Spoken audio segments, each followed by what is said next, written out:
IVM. Hello and welcome to episode 126 of the Edges and Sledges Cricket Podcast. This is DJ, your host for the week, and I'm joined by both my co-podcasters Varun and Ashwin today. It's a little bit of an odd show this week because we actually recorded the show on Friday earlier in the week, and we talked about what was happening. It was a pretty slow cricketing week, to be honest. So we went out and asked you guys what you'd like to listen about. You wrote in some tweets. We talked about all of that for about 35 minutes. But what a difference a day makes, right? We record it on Friday. Ashwin goes away camping somewhere in the wilderness. Varun's just carrying on with his life in Singapore. I'm out walking in the woods somewhere in Epping Forest. And I come back, and we all come back, and suddenly we hear the news that MS Dhoni has retired. Ashwin, you were the one who actually broke the news to us on the WhatsApp group, man, because I wasn't even looking at Twitter at that stage. So, Ashwin, I'm going to come to you first. Talk us through the Insta post. What is the significance of the caption that Dhoni put on there? When I saw it, I was definitely a little bit in disbelief, right? There's so much fake news and fake posts mocked up and this and that. So I didn't actually see his post on Instagram. I saw a screenshot of it. And so I was like, oh, okay, somebody's just having some fun again. It's just fake news this time, because it was so bizarrely written, which just sort of said, as of whatever, effective of 1929 hours, you can consider me retired. And it just seemed so odd. The whole thing just seemed so odd. And then, of course, I went to his actual Instagram page, saw that it was real, then started looking and started slowly realizing the reaction and internalizing it. So, yeah, it was just so surreal, right? Like, think about the way different cricketers have retired over the last few years, and some go out with a bang, some go out with a farewell series or farewell match, some go out with massive press conferences, and then here we are on Indian Independence Day at 7:30ish in the evening, and you just see an Instagram post with a video and a caption and said, basically, I'm out, guys. And in some ways, it's so Dhoni to do something this way, and in other ways, it's so bizarre that one of the legends of our generation is done with his career just like this. So it was definitely an odd day, like you said. Varun, I'm gonna come to you about the video itself. Did you watch the video? The song choice, the pictures, the burning of his posters, and even the run out at the end. I thought it was a fantastic video. Yeah, in fact, I didn't know that Dhoni even had an Insta page. So, like Ashwin, when I first saw that, I said, this can't be a real Insta account. But then when you go and see it, you realize, yeah, Dhoni actually does have an Instagram account. And the video is interesting as well, right? He said, "Main pal do pal ka shair hoon." That was the Amitabh Bachchan song that he used, and it just kind of signifies that I'm here momentarily, and as easy as I came, that's how easy I'm leaving. Harsha Bhogle also said that, this is what you expected of Dhoni. And the message almost, it did, like, there were typos, there were spacing errors. It felt like Dhoni has done it himself, which was authentic. And yeah, DJ, I know you asked about that 1929. I think there were lots of interesting discussions on Twitter and the internet world. Some people have said it symbolizes the Great Depression. Some people have said it's very military of Dhoni to be so precise at 1929. Others have said 1929 IST is apparently the moment he got run out against New Zealand, or the time that India lost the New Zealand semi-final. I personally think Dhoni doesn't care enough about that to signify. But yeah, it's a big day and a big moment for all of us. I think I'm still recovering from it, man. It's been about 24 hours. The news has just about sunk in. I know. Let's come to. I mean, of course, there was also the Raina retirement, which we'll talk about. But what was your reaction to the news itself? Because Ashwin, I got your message which said freedom from Dhoni finally.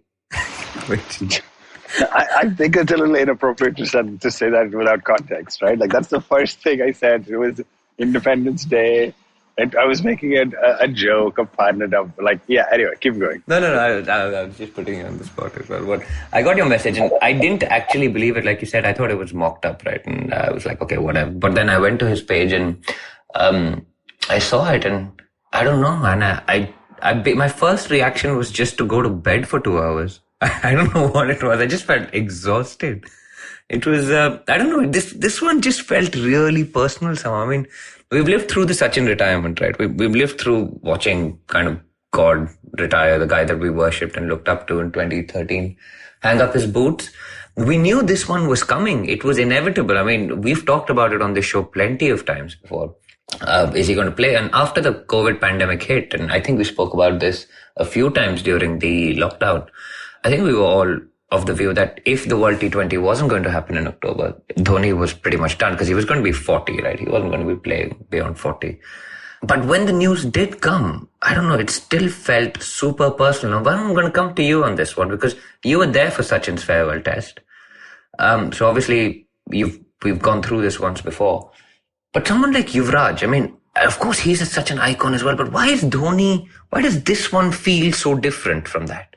I think it is because he was just a different person. He's a different captain. He didn't have that flamboyance. He didn't crave that attention. People idolized him when I don't think he asked for it. Like even as Sachin, right? Like as much as we love him, he got the farewell series pretty much because I'm sure he demanded it. So I think it's an interesting one. When you're a sports person, I would say probably only 5% of sports people get to retire on their terms. And for people like Yuvraj, Sehwag, they've all had to go after their prime. I think the key thing with Dhoni is he still believed he could play. Whether or not some of us did, I think he believed that he was going to Australia in October this year before Corona hit. And as to why it's personal, DJ, honestly, he changed the face of Indian cricket, right? We've talked about this a lot where Ganguly taught the team that, you can hope and you can aspire to win. And then Dhoni showed the Indian public that you can win and do it consecutively. And he's the only captain who's got every ICC trophy. He took India to the number 1 test team. He's won the IPL multiple times. So as a captain, he's achieved it all, and we've watched him through that. Varun and Ashwin, I know I've already spoken about my initial reaction, which was just go to bed for 2 hours. But how did you deal with the news, not only of Dhoni retiring, but of Raina following him as well, Varun? I know you had trouble sleeping last night. Yeah, man, it was not easy, and everyone knows that I am a big Raina fan as well. I think the easiest way to think about it is like Batman and Robin, DJ, like we discussed. When Batman goes, Robin kind of feels that there's no point of me sticking around. It was shocking from Raina's perspective, mainly because he's only 33 years old, and so one has to believe that he has cricket left in him. He still does well in the IPL, but I think it's the right decision. Raina has not been part of the India setup for a while, and so maybe this will just allow him to focus on his T20 cricket without stress. Yeah, awesome. Ashwin, I know I went to the pub yesterday wearing my camouflage trousers as a tribute to MS Dhoni. We raised the glass, all of us, as a toast to Dhoni. Did you do something similar at your campsite? Were there any cricket fans there that you could talk to about this moment, or how are you dealing with it? Yeah, fortunately, one of my friends here is a diehard cricket fan. He plays every weekend. So that's been good and a good opportunity to talk about it a little. And, to answer your question on both fronts, I think the first thing was I've pretty verbally, publicly said for a while, I think he needs to retire, right? For Dhoni in particular, not Raina at all. But for Dhoni, I've been saying it for a while. And so it's an odd, and by the way, for our listeners, like we had an episode early on when the COVID-19 pandemic struck with Mukul Chadha, who's an incredible actor and just a wonderful guy. And we actually talked about how Dhoni is probably going to be one of the quote unquote casualties of the pandemic because, he maybe thought he could make it through to this upcoming T20 World Cup, like you said, DJ, but maybe not beyond. And so in some level or in some sense, it was a bit odd because I knew this was inevitable. I have been calling for it for a while, right? I think it's time to kind of pave the way for the next wicketkeeper, the next generation of wicketkeeper, the future of Indian cricket, if you will. And still, that's why I said you said it out of context. I sent you guys a message saying, "Oh, wow, this has happened." And over the course of the day, as emotion started setting in, it was still very tough to deal with, very tough to comprehend. And I don't exactly know why. I've been trying to wrap my head around it. And I think Varun said it really well about kind of the way he showed us. We knew that it was possible to win and kind of took the mantle from Ganguly. Like the addition of that with the fact that there's just something bizarre about how COVID-19 and this whole global situation we're in has forced it to happen maybe a little faster than he wanted, maybe in a different way than we would have expected. I mean, he just announced it on Instagram via a caption. And then the third thing I was thinking about is I distinctly remember MS Dhoni making his debut. Like, I think, I was in high school at the time. I distinctly remember this young, long-haired kid who just basically hit big sixes making his debut. And I don't think we thought he would go on to become one of the most iconic captains in the history of not just India, but of the game. And so maybe there's a little, I don't remember Sachin making his debut because I was too young. I remember watching his whole career, but there's something about the fact that Dhoni is our generation, or for me, is my generation. It's kind of most epic, most iconic leader. So, yeah, to answer your question, long story short, it's been a weird day where I knew this was coming. I think it was due. I think it was time, but it was still a lot to process. Yeah, and I'm probably the biggest Dhoni fan on this podcast, but I'm still at a loss for words, man. It's the way he went out, right? I mean, that direct hit from Guptill, just direct hit from square leg in the semi-final, where he just hit a 6-over point, and he'd done it for us so many times. And we were like, can he do it for us one more time, take us over the line once again? I mean, there's loads of articles out there saying these guys top 7 innings, these guys top 10 innings. The World Cup final, of course, comes up. There's the 148 in Visakhapatnam, the 183 against Sri Lanka. There's so many innings. There's the Tri-Series final in the West Indies where he takes 18 off the last over. There's the game in Australia where he hits that huge sixes in the SCG or the MCG. But I think the bit that I'm really struggling to wrap my head around is that, you know what, and I think Varun's mentioned this sometime before, but while Dhoni was out there was always hope. You didn't turn your television off. And of course, sometimes that backfired on us. I mean, of course, that was part of the reason why there was so much anger at Dhoni after the World Cup semi-final went down and he couldn't take us across the line. And there was all of that. But while it was compelling that while he was out there, he gave us that hope and belief. And he trained Indian fans not to give up almost. And I think that's what I'm going to miss. Of course, Kohli is still playing, Rohit is still playing. But that calm assurance that don't worry, and that calculating calmness and the confidence to turn down a single and take the strike when for Raidu, for example, saying, I'm the man, I'm going to take you guys across the line, and taking the flak for it as well.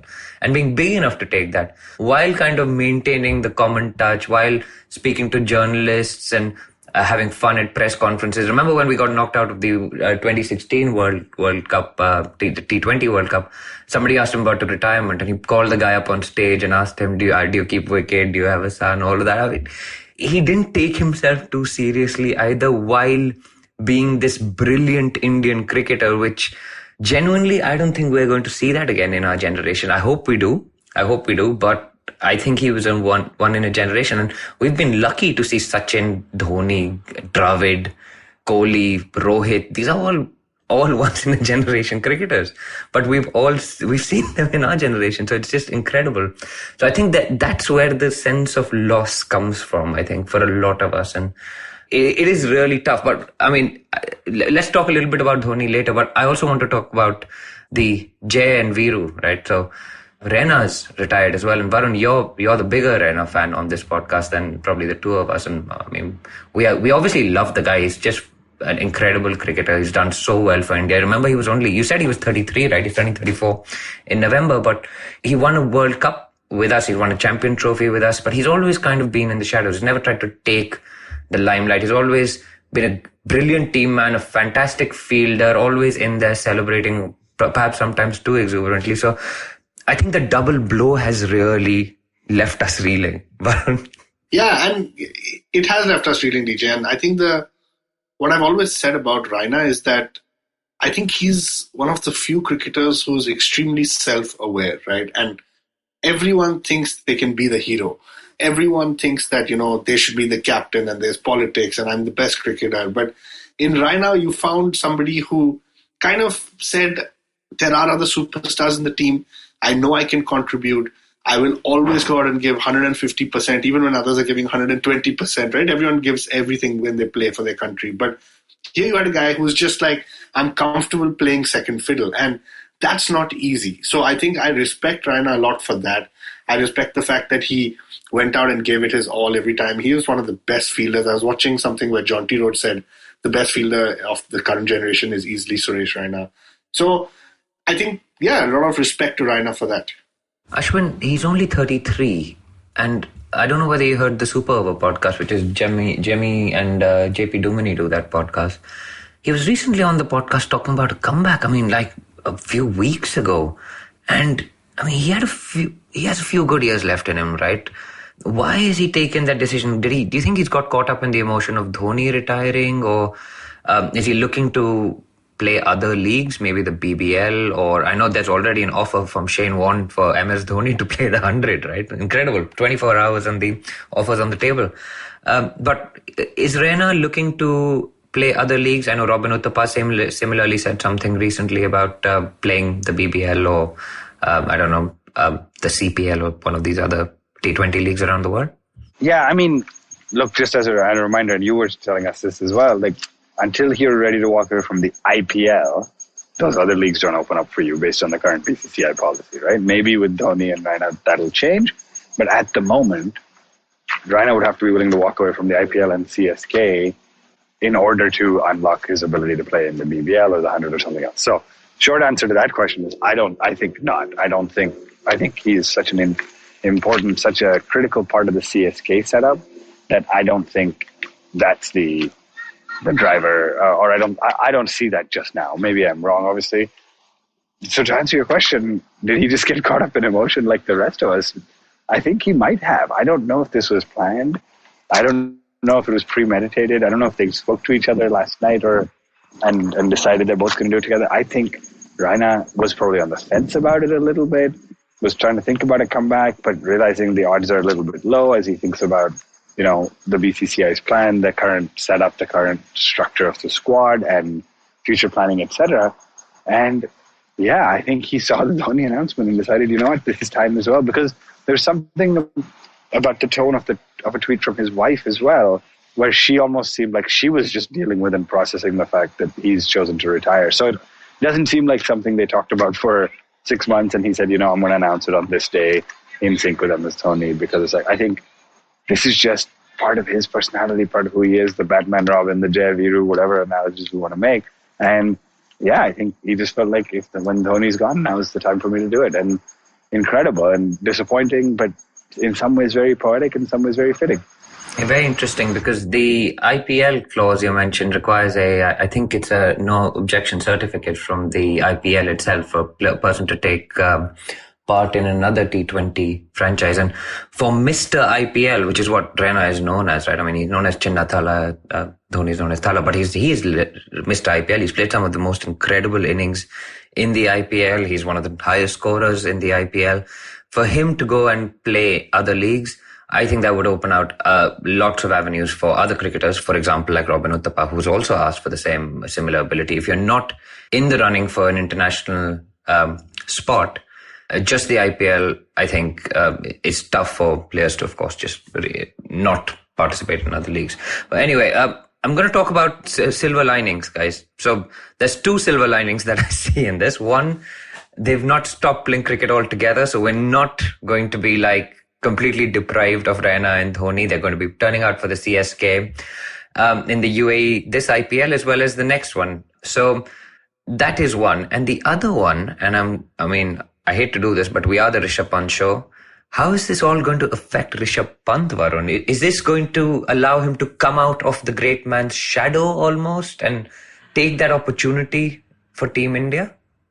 I think so. I think Rishabh Pant has the highest respect for Dhoni. I don't think he ever viewed his game as, at risk because of a Dhoni. But on some level, it helps to not have the comparisons. I know when Pant was keeping, the crowd has booed him if he's missed a stumping. They've chanted Dhoni. So it's tough. What I would say is Rishabh Pant, on a separate note, doesn't have an easy path ahead. He's been given chances, more chances than probably others have. You've got KL Rahul, you've got Sanju Samson. You're going to have new people cropping up over the next 2-3 IPLs. So the path is not easier per se for Rishabh Pant, but hopefully it just clears his mind a little bit and allows him to play a little bit more stress-free. Varun, can I just ask you if you noticed or saw that he tweeted a tribute and a farewell to Raina first, and then there was like maybe 30 minutes of Twitter silence or radio silence before his tweet about Dhoni came out, and there was definitely some conspiracy theories about that. And any thoughts about that? Because Dhoni announced first, And so should Pant have put a tribute on Twitter to him first? I think honestly for Pant, it's quite possible that his biggest hero has been MS Dhoni. So I want to give benefit of the doubt and say it just took him a bit of time to think about what he wanted to say. Because remember, Pant is not in our generation, right? Pant is technically one generation below us. So the way we idolize as Sachin, I think Pant has actually grown up watching a Dhoni. So I think I have to give benefit of the doubt to Rishabh Pant. Man, you're probably right, but I was just hoping you'd stoke some conspiracy theories on this show instead. So anyway, I'm pretty sure, Ashwin, most of the conspiracy theories on that point are yours.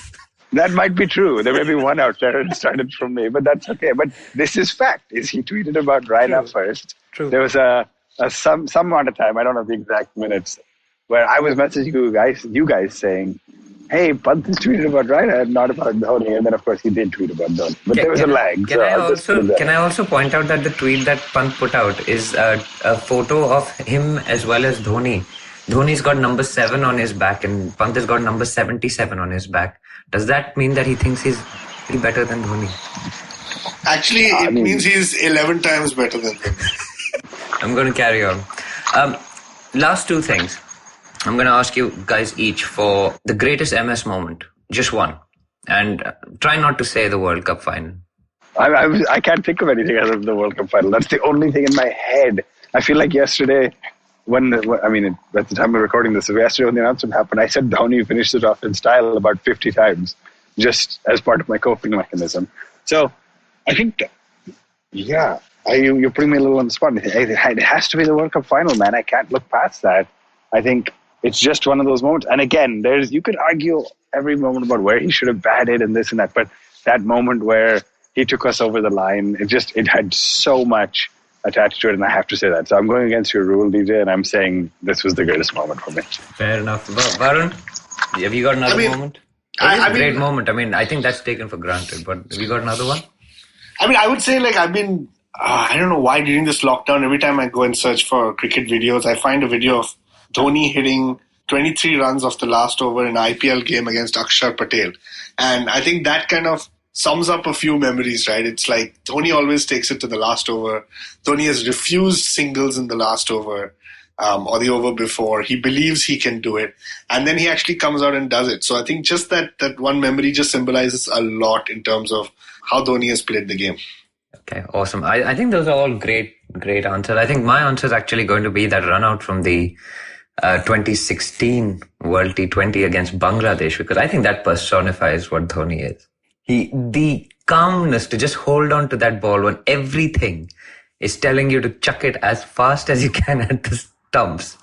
And for him to back himself to beat the non-striker in a sprint, I think that is it just shows the amount of calculation that he can, that split second he manages to make in that split second. It's just incredible. And of course, his contribution is wider than that. He does strategy. He's like dictating stuff to the bowlers, like Kuldeep and Chahal. He's telling them where to bowl. As a keeper, incredible. Like he's a genius behind the stumps to the spinners. He's like stumping without even moving his hands almost. Sometimes he's chucking it behind his back and getting run-outs. As a leader, we know his captaincy record. His batting is incredible. He could hit sixes. He could chase runs. He could even bat time for a draw in the Lord's Test match. Remember 2007, the series that we won was only possible because we drew that Lord's Test match, and against every instinct he had, Dhoni actually just batted time. So, just an incredible contributor to Indian cricket. We're going to try and do a deep dive, I think, next week or the week after into their careers. But we just wanted to put our initial reactions out there. I think the rest of the episode is going to be slightly different with a slightly different tone. So please enjoy that. It's lots of fun. Ashwin, Varun, any final thoughts on Dhoni and Raina's retirement before we go to the main show? Varun? I'm just waiting for September 19th. I'm just so happy they've not retired from IPL, and I can't wait to see them. And maybe this is a genius strategic move because I'm pretty sure everyone in India is going to be cheering for CSK this time around. Awesome. Ashwin, any final thoughts before we go to the main show? Yeah, I think there's a 0% chance either the two of them or anybody linked to them listens to the show. But just in case, I just want to say on behalf of our entire generation, thank you. Thank you to both Dhoni and Raina for making Indian cricket what it was and what it has been, and the IPL what it's continuing to be, because, I mean, we owe, as cricket fans, we owe both of them more than they may ever realize. So we're just fortunate to have been around to appreciate them, and exactly to Varun's point, excited to continue seeing them out there in yellow for the IPL. On that beautiful note, yeah. Go on, Varun. Is anyone surprised that Kedar didn't come out and retire as well? I was waiting for you to say that. That's the only thing I knew you were going to say for sure. But Shardul and Kedar will retire together. Anyway, on that note, guys, I think that's as good as a note as any to go to our main show. Again, thanks, guys, for joining me. I think this has been very therapeutic for me as well. I wanted to record this so that we could actually just speak about it, because it's been an emotional 24 hours, guys, and I'm sure our listeners will be feeling the same. So I think hopefully this goes some way to helping us all get over this. Anyway, on to the main show, guys, and we'll see you there.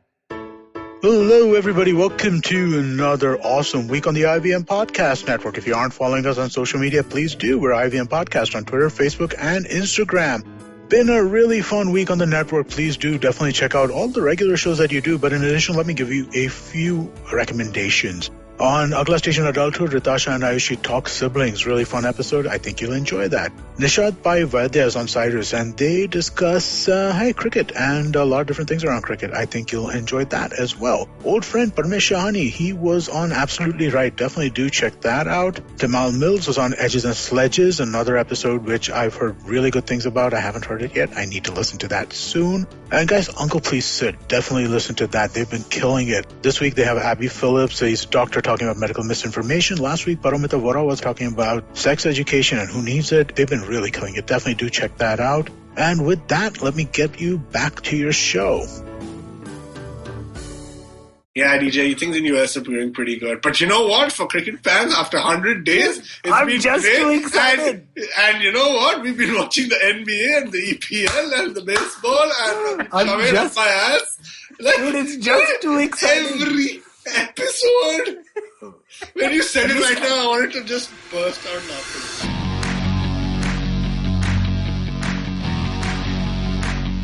Hello and welcome to this week's episode of the Edges and Sledges Cricket Podcast. This is DJ, your host for the week, and I've got with me Ashwin Garg, all the way from the United States, and a very special guest, Varun Garg from Singapore. Varun, welcome to the Edges and Sledges Cricket Podcast. This joke is getting too old, man. What an honor to have you on the show, man. Just such an exciting moment to have you join us today. Hey, man, I made it back to the podcast before Ben Stokes played his next ODI, okay? So that's not bad. Fair point. For listeners who haven't managed to catch up on our last few episodes, we were joking about how Varun's hit peak Edges and Sledges after the Danny episode, so he's going to probably take a break. But Varun, good to have you back, man. Genuinely, I love shows where all three of us are on. We were just joking and kidding around even before the episode. So looking forward to the next 45 minutes, man. Ashwin, how's life in the US? How's things in lockdown, COVID easing up a bit? Yeah, easing up a little. I'm not sure if it should be. Very political, obviously, but things feels like they're pretty equally crazy, but honestly more linked to what this show is about. Just so awesome to have sports back, right? Like not just cricket. Obviously, we'll talk about England, Pakistan, and all the moving pieces. But it feels like Varun and I have spent so much of the last 2 weeks talking about the NBA that is back. We've been watching most of the games. It just feels like after 100+ days of no sport, it is outstanding to have sport back on TV. So love it. For those who've been listening to this podcast for a while, you'll know I'm from Toronto. So nice to see the Raptors and the Eastern Conference at number 2. But this is a cricket podcast. No more basketball talk. Varun, what have you been up to, man? I know it's been a couple of weeks since you've been on as well, so maybe a little update to our listeners. I've been watching Toronto, and I've been watching Toronto lose in basketball, which is very bad for Ashwin. Excuse me, we lost one game since the bubble reopened, or since whatever the end season restarted. One game. But anyway, things seem to be getting back to normal here, DJ. Like, we've got one case a day, and for all of you guys in US and UK, it's literally the number one, not like 1 or 100,000, like Ashwin and DJ are probably facing. So things are getting back to normal. Things are good. Yeah, awesome. So hopefully things are normalizing a little bit where you are. I know India, the cases are on rise. And so guys, please stay safe, stay indoors, take care and keep listening to our podcast.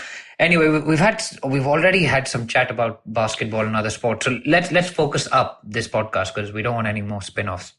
England versus Pakistan first, guys. At the end of the first test last week, obviously Ashwin and I got together. We spoke about that. Interesting end to that game.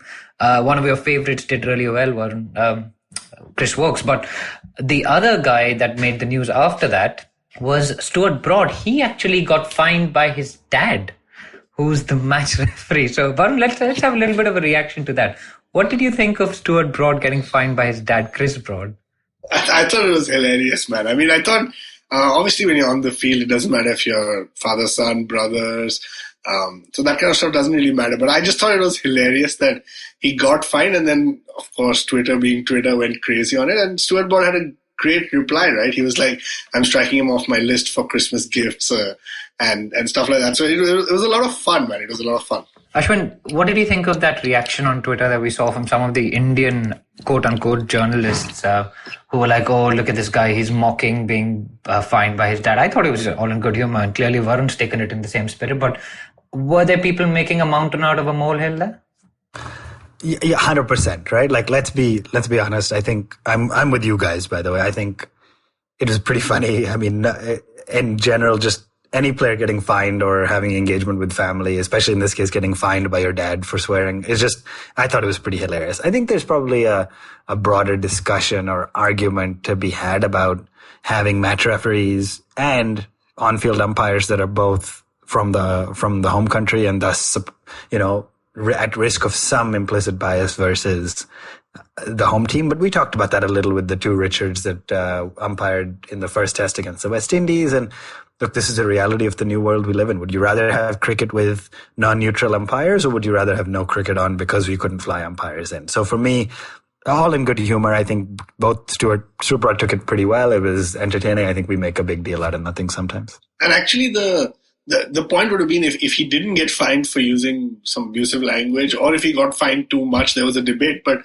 I think the fine was just fine, playing on a pun. But I don't see any issue with it at all. I'm so glad you're back on the podcast. It was £2,000 that he was fined, 15% of his match fee. So it was a little bit like dad taking away pocket money. The only thing that was left was a good spanking for using bad words. But let's not go there. The other thing that made news after the first test was Fawad Alam was introduced back into the Pakistan team. Shadab was dropped. And Fawad has actually played a game after nearly 10 years, man. So let's get a reaction to that first. Varun, I'm going to ask you a question. 10 years ago, where were you? What were you doing? Do you even remember what you were doing 10 years ago? I mean, I vaguely remember I was still in Singapore. No surprises there. But I don't have such vivid memories of that. But I was reading a tweet that basically said, Virat Kohli, Kane Williamson, Steve Smith, Joe Root, none of them have even played their first test, and that's how long Fawad has been out for. Insane. Ashwin, what were you up to 10 years ago, man? Also a very good question. I think I just started my job. I felt so young, full of life, so much to look forward to, etc. I mean, honestly, the parallel I'm thinking through is that's right around, a couple of years after the IPL started. So that's the parallel I draw. But since you mentioned Fawad, I was curious. It's like, okay, 10 years, 259 days was the gap that between two test matches. I was like, oh, that's got to be the longest gap for anybody. And he's not even like the top 10 in terms of the longest gap, not even the top 20, I think. There's a lot of different players who, somebody in the 70s named AJ Tricos played only 7 matches, but between 1970 and 1992, he went 22 years between appearances at the international level. And then as I go down the list, I don't know a lot of the names. Lala Amarnath had a 12-year gap between international appearances. The Nawab Pataudi had a 12-year gap. So pretty interesting. I thought this was rare, but clearly not. Fawad isn't the only one. Yeah, and there's a great article on this by Jared Kimber, actually. It talks about Fawad Alam and his numbers. There's 3,910 days that he didn't play Test cricket. In the meantime, he scored 12,000 first-class runs, so insane. But yeah, what do you guys make of his stance, man? He waited 10 years to play a game of Test cricket, and he scored a 3-ball duck. And the thing that stood out was his batting stance, right? So we actually got a tweet in from Shankar Steak on that point. What did you make of his stance, Varun? Did you manage to catch him for that brief innings that he played of 0 of 3? Unfortunately, I didn't see that innings. It would have been fun to see it though, but I'm pretty sure Chanderpaul called him in the morning and spoke to him. And that's the only thing I could think of when I saw that picture. In fact, I had to rub my eyes twice in the morning and look, is it Fawad or is it Shivnarine Chanderpaul? Because it just looked exact. But it had the complete opposite effect, right? He get 0 of 3 instead of sticking around for a long time. Did he take the bailout and mark his guard? Oh, that would have been strong. I think he needs to score a few hundreds to be able to do that kind of stuff. I think you've got to be pretty good player. I think he was just focusing on getting back to ball, which obviously he didn't manage to well. But Ashwin, the other thing that happened actually before the game, again, was seems like a lot of action between matches, was Hafiz's biosecurity breach. Now, obviously, we talked about Jofra Archer going home and breaching the bubble, and Phil Simmons having to leave, and Joe Root having to leave for the birth of his kid, and Phil Simmons having to leave for a funeral. Hafiz, actually, the team is staying at a hotel, and he took a photo with a lady, I think 90 years old, saying this is really inspirational, look at her, full of life and stuff, and he posted that up on social media.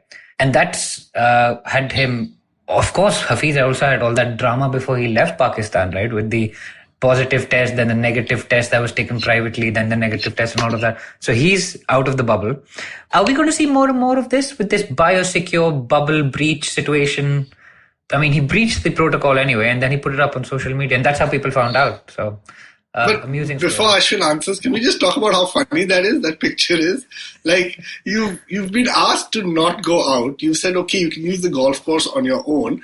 You've now gone out, met somebody who's 90 plus, who we know have a higher risk of contracting COVID, had a chat with them, said she's inspirational, took a picture with her at like half a meter distance when you've been advised 2 meters, and you're smiling on that, posting it on Instagram. I mean, how ridiculous is this? I thought it was great. That's the best summary. What am I going to add to that? That is a fantastic. What are you going to add to this? This is why we need him on every episode. No, it's 100% true. I just couldn't stop laughing, and he's gone in his Pakistan t-shirt. Yeah, it was pretty good. I mean, I think the only thing I'll build is he's not in the setup, right? Like, he hasn't played a test in 2 years. He didn't play the first test, probably wasn't going to make the second anyway. So it's just odd, like extra odd behavior. DJ, to answer your question on a slightly more serious note, I guess, this is for sure going to happen. In the England county scene, it happened. I can't remember the name, but a couple of cricketers were kicked out of the biosecure zone for taking pictures with fans. So I don't think people mean bad. I think they just don't realize, which, yeah, I guess transparently is a bit silly, but yeah, I'm for sure it's going to happen more and more. Yeah, great. Interestingly, we had some other questions in on Pakistan in England, and Anil Chaudhary actually wrote in on Twitter, a friend of mine from college, asking, does Pakistan have a better test team than India? Ashwin, I'm going to go with you on that one first, and then I'll come for a follow-up to Varun on that. Do you think Pakistan have a better test team than India? That is a really big question. I didn't see that come in, so I haven't thought about it. So you're getting an off-the-cuff reaction. I think the short answer is, I'd say the bowling lineup is probably competitive. Okay, I mean, they're very young, right? But as you look, I mean, Abbas is a world-class bowler. Shaheen Afridi is outstanding. Naseem Shah had a pretty good first test. And you can't look past Yasir Shah as the leggy, right? Like, he just outstanding. Shadab Khan didn't get selected for the second, but also a really good talent. So I would say the bowling lineups are comparable. Maybe Yasir as a spinner is slightly stronger, but I mean, Ashwin has a phenomenal record. So bowling lineups both strong. I have a hard time seeing the top six, the batting that Pakistan has, competing with, the Kohlis and Pujaras and Rahanes of the world. I think that India has to edge out Pakistan from a batting standpoint. I hope Pakistan's test team, by the way, selfishly, I hope they get better and better so that eventually we see some India-Pakistan test cricket, because that would be outstanding. But I don't think they're quite at the level of the Indian side right now.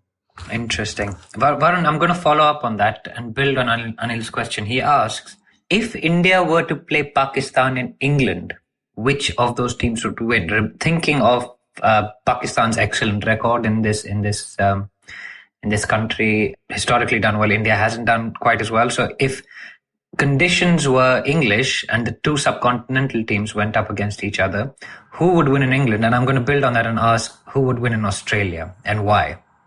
Yeah, so that adds the complexity to the question, right? Like when Ashwin was answering, I agreed with a lot of his points, but I was a lot more optimistic that I think India is a much, much stronger team.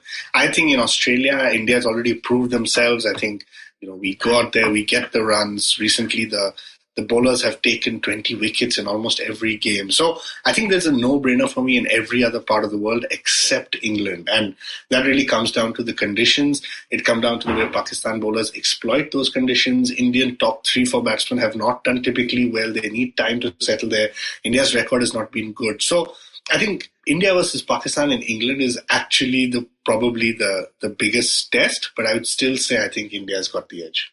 I think we're going a little bit down the ESPN Cricket for fantasy route where we talk about all sorts of rather niche areas, but it's still fun, right? I mean, for me, the determining factor, as you say, are runs. In Australia, you need to score big runs. Pakistan historically haven't done well down under. Their batsmen haven't piled on those runs. And their bowlers have won them test matches in England. So I think bowlers win you test matches in England more than batsmen, whereas in Australia, we saw in the last series, right? Pujara got all the runs. Previously, we've seen Dravid and Lakshman and Sachin do really well down under. So, yeah, I think India would win in Australia. And as you say, it would be a close contest if we played in England. Maybe that is the way forward, a neutral venue to see who's a better team. Interesting question. So thanks for that, Anil. Guys, IPL, right? 1 month and 5 days away. We're recording on the Friday, a little bit early this week. But there's been some big news that's come out today, and lots of people have actually written in asking us to talk about that news. So the news itself is that the first week of the IPL will have the English and Australian players that are involved in the limited over series in September unavailable because of COVID protocol. So they are playing a limited over series starting on the 4th of September, 3 ODIs and 3 T20s. But those players, and that series finishes on the 16th of September, which is 3 days before the IPL is due to start. They will then need to fly to the UAE. They'll need to do their testing and all of that. Basically means that these players are going to miss the first week of the IPL. Varun, you're the biggest IPL fan I know. What is your reaction to this news? Are the big three breaking up? Why has this series been scheduled in the which is going to clash with the IPL? Yeah, so DJ, I was pretty surprised when I read that, and I read it probably just a couple of hours back, actually. I think I was surprised because the English and Australian players have made up such a big part of IPL in the last couple of years, more specifically England. And England has actually played quite a bit of cricket since everything started post the biosecure bubbles after COVID, etc. But Australia, to me, it's more of a question that, they haven't played cricket. They're probably down on revenue. They've got to find a way to make this up. IPL, of course, great for cricketers, but the Cricket Australia board doesn't really make anything of that. So I think they've just taken this decision, trying to balance all factors, said an England-Australia series is probably second or third most popular after, let's say, probably India-Australia. And I think they've just done this as a money-making with a money-making objective to be able to say, hey, if our guys miss 2 games, they're still eligible. They still go out there, get all the IPL experience, do what they need to do for their franchise, but we also make a little bit of money in this. Ashwin, do you want to react to the question about the big three? Because obviously they've been cozy for a really long time. We seem to be playing each other increasingly. Do you think the BCCI was aware of this decision that was taken between the two boards here? What do you think they're going to be thinking about this? Because obviously it's their marquee IPL, it's their marquee tournament, right? Yeah, you got to think about the other pieces of the puzzle that are moving, right? So the first being the T20 World Cup that was supposed to be in October, November of this year in Australia got moved to 2022.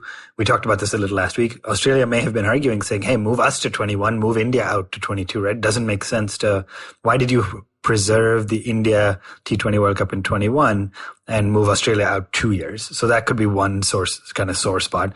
The second, as we talked again last week, is Alyssa Healy's reaction to the women's Big Bash and how the Ganguly came and announced a women's mini IPL and women's matches right during the Women's Big Bash. Now, again, there's only a handful of Indian players in the Women's Big Bash, but these are signals, right? The board is sending over signals, etc. So maybe this is some infighting we're going to see between the big three who've coexisted for a while, and it'll be interesting to see who comes out on top. So I think pretty disappointing, to be honest.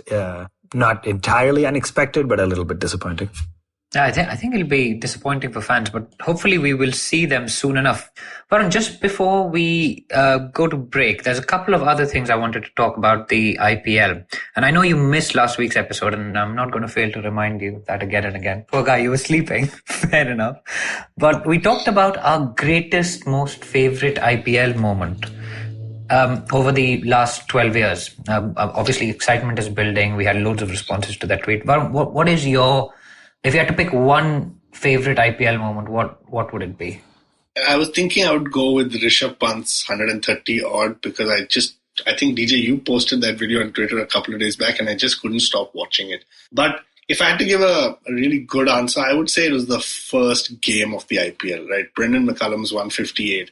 I think to me... Hold on, sorry. Did you listen to the episode and steal that from me, or did you... Is this coincidence? Oh, shit. Sorry. Really? That means you didn't listen to the episode. You didn't listen to the whole episode. Oh. Okay, I should have let you finish. Seriously, did you pick the same thing? Yeah, of course I said the first game. I remember I narrated my whole story about watching it and not being sure of what this thing was going to be. And of course you stole it and said the same thing. Oh, man. Clearly both of us don't need to be on at the same podcast. You must be brothers. Anyway, so that one... Keep going. Sorry. Finish your thought. No. It's pretty much, it's exactly the same thing, man. It's just basically, I used to have friends like DJ at that point who used to make fun of me saying, this is popcorn cricket. How can you watch this? And I was like, come on, give it a chance. And then you got McCullum come out and it's just, man, this is going to set the tone for the future of cricket. So that's why it's my favorite memory. Yeah. So that's your favorite moment. Ashwin, I'm going to ask you the question Yashwan Narayan sent in. He was asking, should we increase the number of foreign players in the IPL to 5 to 6? Because obviously there's a limit of 4 right now. Do you think that it would be better to have more foreign players in the IPL or more teams? I don't know. Reaction? I think for many, many years early on, I wanted 5. No, I don't think you need to go to 6, 7, etc. I think instead of 4 overseas players, I wanted 5 out of the 11. In large part, just as you looked at the mix of the teams, you had these amazing players sitting on the bench. I mean, even now for the Sunrisers, Kane Williamson spent a lot of games on the bench. I mean, Kane Williamson, one of the greatest players alive right now, is sitting on the bench because you have to play 7 Indian players. Having said that, I've seen the value that, Indian cricket got out of having locals. I've seen, the amount of fan attraction that's come. So I can see an argument to maybe going to 5. Personally, I would rather move from 8 teams to 10 to get, 22 extra players in the mix, 14 Indians and 8 overseas players. So to me, that's the ideal next step, is to grow it more versus just take 1 Indian player spot away for an overseas player. But I can see the argument to go to 5. Interesting. And just before we go to break, there are a few updates on it. Karun Nair had tested positive for COVID. That's now thankfully gone away. Dhoni's ready. Jadeja is ready. The Royal fielding coach has got COVID. So, I mean, the IPL is on. We are about a month away from it. Super exciting. And with that, guys, we're going to go to break. So join us straight after this break. We'll talk more cricket. We'll talk cricketing rivalries. We're going to talk about the new documentary that's out. And of course, we'll do some social media. Sachin Tendulkar, Virat Kohli, Don Bradman, and now Cyrus Brocha. Okay, probably not in the right company. I mean, Don Bradman is Australian. But it's called Cyrus Says, a wonderful show about everything. Find the show on the IVM Podcast app, ivmpodcast.com, or wherever you listen to podcasts. Welcome back from that break, and you're still listening to the Edges and Sledges Cricket Podcast. We were speaking before the break about England versus Pakistan and the IPL T20 that's about to kick off. Guys, we put out a tweet a few weeks ago, actually, asking people to write in with their thoughts on who is India's greatest rival, effectively. So, winning against which of these teams is the most satisfying, and irrespective of format or venue or event. So we put out some options. We put out Australia, England, and of course Pakistan. The overwhelming response, 60%, said Australia. Like, so if we win against Australia, that's the most satisfying win for Indian fans. Then came England at 17%, and then came Pakistan with 20%. And I don't know what the other was for 4%, but I'm sure there's, I don't know, maybe South Africa. Someone enjoys winning against South Africa a lot. Varun, Ashwin, is that a fair reflection of your thoughts? Is Australia India's greatest rival still, irrespective of format, venue, etc.? Ashwin? Yeah, I mean, I think this is something that evolves over time, right? I remember even through our childhoods, and I guess we're not that old, but it was always Pakistan, right? You want to beat Pakistan over anything. It was, you could win against Pakistan and lose the tournament, whether it's an Asia Cup or a World Cup, and you still felt like you had won. I think over time, as India, Australia, and now England have become stronger teams, I have to believe Australia is probably the right answer and probably the greatest rivalry today. I also have to believe this will evolve, and in the next, 8 to 10 years, that might change. India and England might strengthen. Honestly, just give us as much cricket as you can right now. We've just been starved of it. We want to see India get back out there. If you gave me an India-Ireland series today, I would take it in a heartbeat. Varun, your reaction to that? What do you think? Is India-Bangladesh somewhere on the cards these days? India-Bangladesh is a rivalry, but it seems like a one-sided rivalry. Like that cousin you have who's always looking at your what you've scored in 10th and 12th, but you're not looking at them. So that's what India-Bangladesh is to me. But I think, for me, I'm surprised Ashwin said India-Pakistan. I think I think he's right in the sense that when we were growing up in the 90s, probably our dad's generation was a little more obsessed with the India-Pakistan, and there was more cricket, so we saw it. But as kids who grew up in the 90s, like Virat Kohli did, there is no greater feeling than beating Australia any day, any time, anywhere, right? And it's a funny one. So clearly my answer is Australia, India versus Australia, India always. But it was interesting because a few years ago, I actually had somebody from senior management visiting from London, and there was an Australia-Pakistan match going on. And he asked me, who are you supporting? And he thought I would definitely say Australia. And I said, I'm actually supporting Pakistan. And so that shows how kind of deep-rooted it is that Australia were just so good for a decade or a little bit over a decade that people, at least like me, and I think our generation, we can't see them win anymore. And so that gives a lot of satisfaction. Very interesting, because we also put out a poll before the first England versus Pakistan test asking who our followers were supporting on Twitter. And the answer, surprisingly, was 58% Pakistan, 42% England. And I think, DJ, there's some element of underdog there, because I know as I'm watching in England-Pakistan, I'm rooting for Pakistan as well. So I think it's a very interesting question, right? There's two. There's one is, it's basically coming down to the underdog. So in the Australia case, you dominated for so long. In the England case today, England is probably the dominant player. So I think it's the underdog phenomenon. Interesting. I think my reaction is slightly different. Living in England, watching this team play so much, I think maybe the aura of the Australian team has faded a little bit for me now. Yes, while we were growing up, as you say, it was huge, but I think the aura may have faded for me. And this England team has been so strong. I mean, we were watching those games together, right, in 2011 when you were here.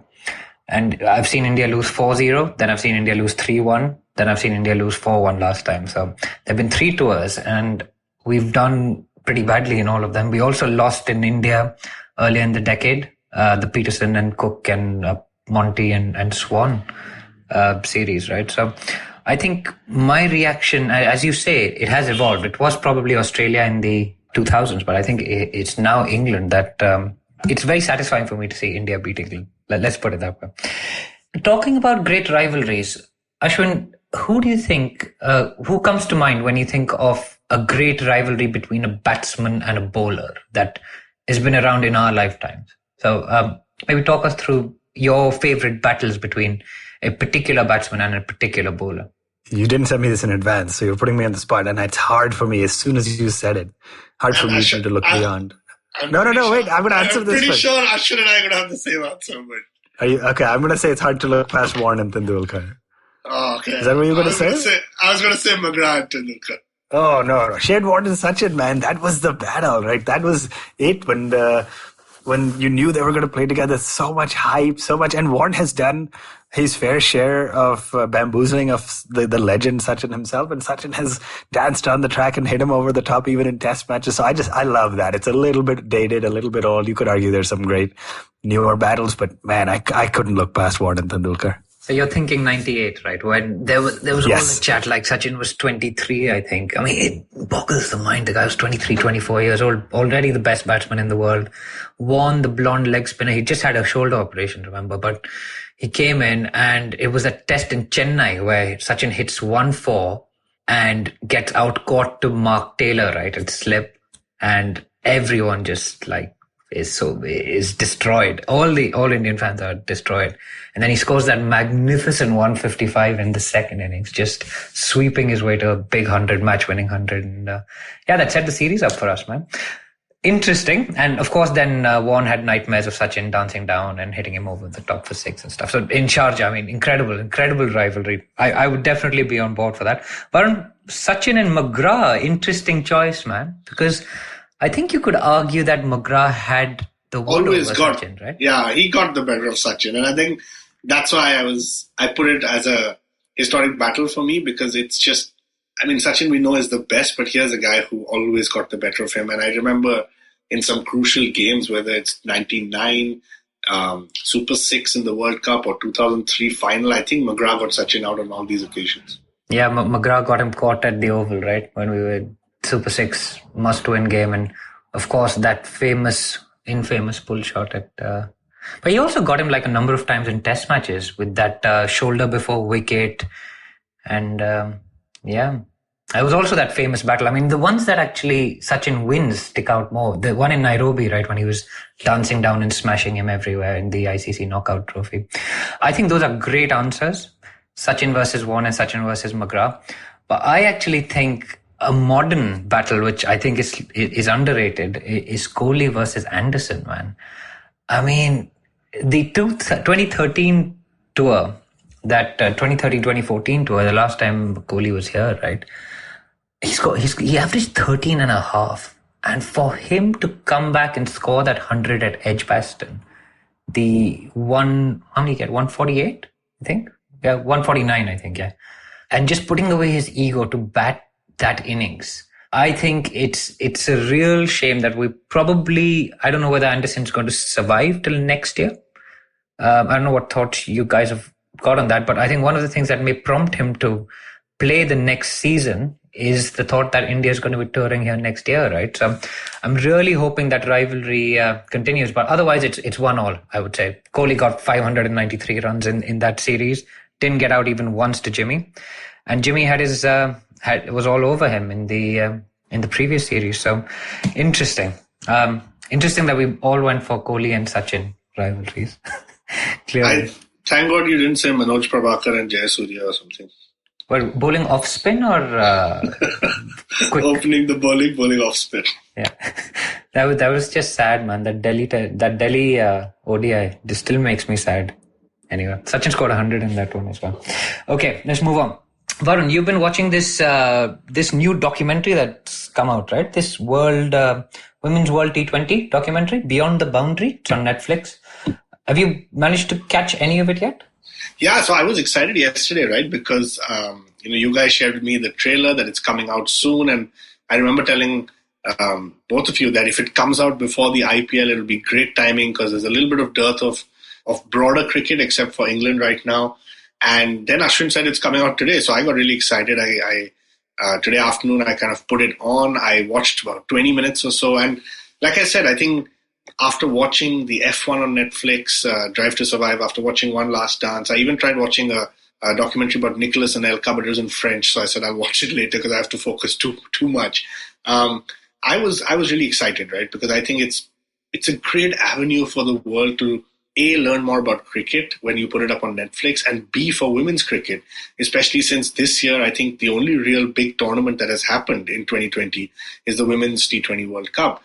And so I put it on. I was very excited. The first game they showed was Australia versus India, where India won, and it gave me all the feels that it should have. But I think I'm only halfway through. I think there's still a lot more to see, and I'll probably give you guys a proper update next week. But it just felt a little bit like they had the footage, they wanted to rush something out, and so it kind of feels like you're just watching highlights of the game rather than going in depth into a certain, personalities or topics, and so that was a little bit disappointing for me. But I have to caveat that and say it's too early. I've only watched probably less than 50%, so I'm going to give you guys an update next week. They're saying no real narrative, basically, like the Test had, or like the Mumbai Indians documentary had. It had a narrative behind it, right? Yeah, there was narrative, there was behind the scenes, there was a story that was going on, there was a little bit of drama. And so maybe as the World Cup goes on, you'll see that unfold. But it very much felt like a wonderful highlights package, which I would take any day right now, right? But it didn't feel like it had that narrative. That's the right way to put it, TJ. Incredible. The other two things I've always wondered, and someone actually put this, the PCCI podcast actually tweeted about this, saying, why is there no documentary about the Eden Gardens test match yet? Right? That's got narrative, it's got drama, it's got comebacks, it's got coming from behind and winning a test match. It's so much drama, and that would be a perfect series to make a documentary about. And the other thing is, and I know, Ashwin, maybe you sent this to us, was this there was a rumor there was going to be a documentary about the World Cup final, the 2019 World Cup final, called By the Barest of Margins. It would have been amazing. What a title. What a title. Yeah. Unfortunately, it seems like it was a hoax. So I got, I was definitely tricked by some of the WhatsApp forwards that are fake news. But yeah, it looked like somebody put a fake poster out about By the Barest of Margins and documentary about the 2019 World Cup final. I hope it's not a hoax. It just was ahead of its time, and hopefully somebody does make that someday, because it would be outstanding. It is a little soon, though. I think it's something we'll look back in a couple of years and love to relive. It's a little bit early to be doing a documentary on that already. Yeah, and Varun, while we've been on this, I've just Googled what One Last Dance is, which is, I assume you mentioned the last dance, which is the Michael Jordan documentary, because One Last Dance is Patrick Swayze 2003. I always call it One Last Dance, and everyone always corrects me on it, and I still keep calling it One Last Dance. Incredible. Awesome. Varun, you're our social media consultant, right? Like you're the guy who's always on Instagram, on Twitter and stuff. Of course, the recent news is Virushka came out with a video recently.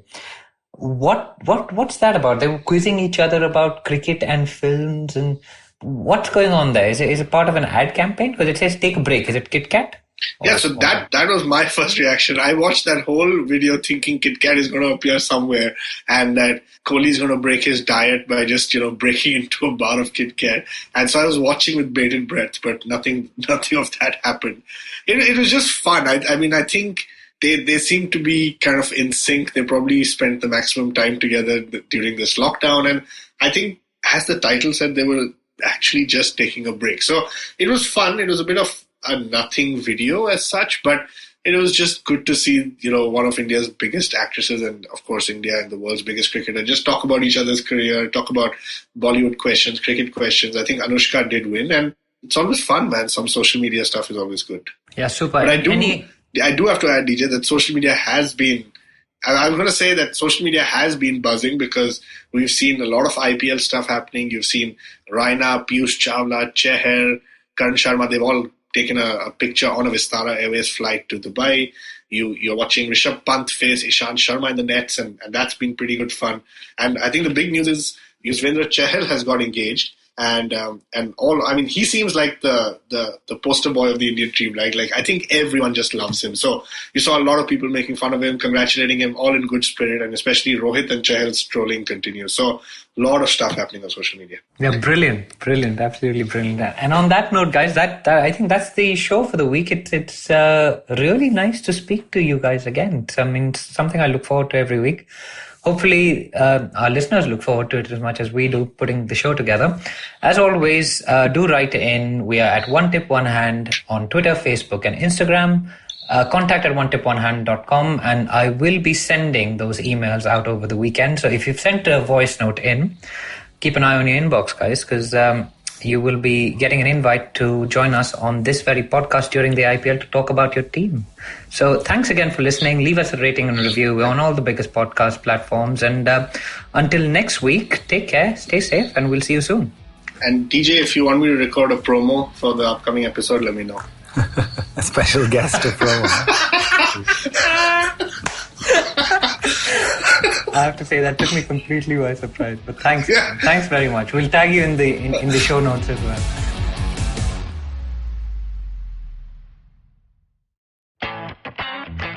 रिश्ते में तो हम तुम्हारे podcast लगते हैं. नाम है football शुटबॉल. Presenting Football Should Ball, a show about three friends discussing our favorite game over a beer. Sometimes three, maybe even five. Hi, I'm Shiva, and with me are my two sidekicks, Gaurav Sapre and Karthik Iyer. Sidekick? You mean like Batman's Robin or Van Persie Robin? No, I mean like Alexis Sanchez, but with a little more skill than just playing the piano. Ha! Just shows how the best players at Arsenal are mere bench warmers at United. Oh, thank you, Iyer. But you're a Fulham supporter, so whenever you say anything to support me, I question my beliefs. Just like how Griezmann would say, एक बार मैंने जो decision ले लिया, तो मैं अपने आप की भी नहीं सुनता. Banter aside, we will talk match reports, transfer rumors, top controversies, fantasy football picks, and so much more. So grab a beer and tune in to Football Should Ball every Wednesday on the IVM Podcast app, website, or wherever you get your podcasts. Hi, my name is Anupam Gupta. I'm B50 on Twitter. I am the host of Paisa Vaisa, a show that talks money. On my show, I speak to experts from every field of money and finance, from stock markets, equities, debt funds, credit cards, life insurance, every possible area of money and finance that you can think of. We even did an episode on cryptocurrency. I've got fantastic guests from mutual funds to personal finance experts everywhere. Robo-advisory, startups, just name it, we've got it. At Paisa Vaisa, we help you make smart decisions about money. You work hard for money. Now make your money work hard for you. New episodes out every Monday, and you can listen to my show on the IVM Podcast app or any other podcasting app that you have.